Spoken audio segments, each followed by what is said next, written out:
Palagi akong napuputulan itong luma and palitin ng Domino throttle cable and Domino Tagalog na quick throttle. Kaya samahan niyo ako palitan and ipakabit itong mas magandang quality na quick throttle na gawa ng Daytona Philippines. Dumating na pala tayo sa Hobits Motorcycle Parts and Accessories. Here lang yan sa may Bagong Bayan, sir. And sa kanila ko ipapagawa ang installation nitong quick throttle kasi subok na rin sila pagdating sa installations and modifications. Emphasizing sa modifications, malalaman nyo na lang later. Ganito rin pala ang maging fitment itong quick throttle ko kay Chroma. Sinimulan na ni Kuya baklasin tong luma kong quick throttle and pati na rin tong stock throttle cable bracket. Mabuti na nga lang at dito ko pumunta sa Howitz kasi hindi pala plug and play itong Daytona quick throttle sa MSI or sa Miosol i125 natin. So may napanood ako online na dalawang options kung paano ba namin i-install tong quick throttle ng Daytona.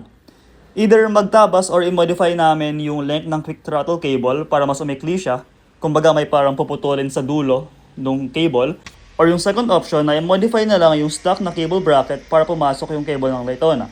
Pinili na lang din namin na i-modify yung bracket para hindi maapektuhan yung integrity or durability ng cable kapag minodify namin yon or pinutol namin yon.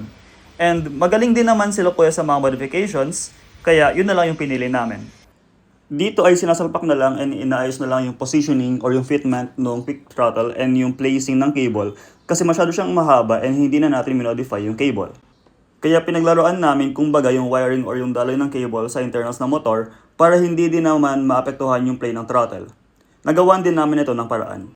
And ganito na pala ang itsura ng modification na ginawa nila kuya kung sakaling gagayahin nyo rin to sa mga Miosol nyo. And ito na rin pala ang final fittings ng quick throttle natin. Ito na nga pala yung final fitment ng Daytona quick throttle natin and as you can see, yung logo ng Daytona is facing the front and hindi facing the driver. Kasi yun lang yung nakita namin na possible fitment na hindi nag-i-involve ng tabo sa fairings or sa cowling ng motor. Magaling din naman kasi maglaro si kuya sa daloy ng throttle cable kaya hindi na kami nagtabas pa ng anything sa motor. And dito, nagbabayad lang din tayo and napansin kong may dating din talaga kapag may dual contacts ang motor mo. And ayan na siya, fully installed na. Dito lang yan sa Hobits Motorcycle Parts and Accessories. Dito lang yan sa may Bagong Bayan Sur, bago lang mag 888 warehouse.